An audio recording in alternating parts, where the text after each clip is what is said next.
হাতির স্ট্যাচু বাড়ির কোথায় কোথায় রাখলে আপনার বাড়িতে গুড লাক এবং বাস্তুদোষ কাটবে।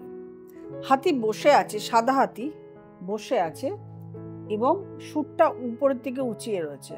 এইটা যদি নর্থে রাখেন তাহলে আপনার সুখ এবং সমৃদ্ধি বাড়বে। সাউথে সাদা হাতি দাঁড়িয়ে আছে সুরটা নিচু করে, আপনার কাজের স্টেবিলিটি থাকবে। গোল্ডেন হাতি দাঁড়িয়ে আছে, সেটা যদি আপনি সাউথ ইস্ট কর্নারে লাগান তাহলে আপনার স্বাস্থ্য ভালো যাবে এবং আপনার কাজের সাকসেস আসবে। দুটো হাতি দাঁড়িয়ে আছে দুজনের দিকে মুখ করে, সুর উঁচু করে, এটা যদি আপনি একদম নর্থ ইস্ট কোণে লাগান তাহলে আপনার সাকসেস এবং সম্প্রীতি সকলের সঙ্গে ভাব ভালোবাসা বজায় থাকবে। এবং প্রত্যেকটা হাতি যদি আপনি যে কর্নারেই লাগান না কেন, প্রত্যেকটা হাতি কিন্তু আপনার বাস্তুদোষ দূর করে।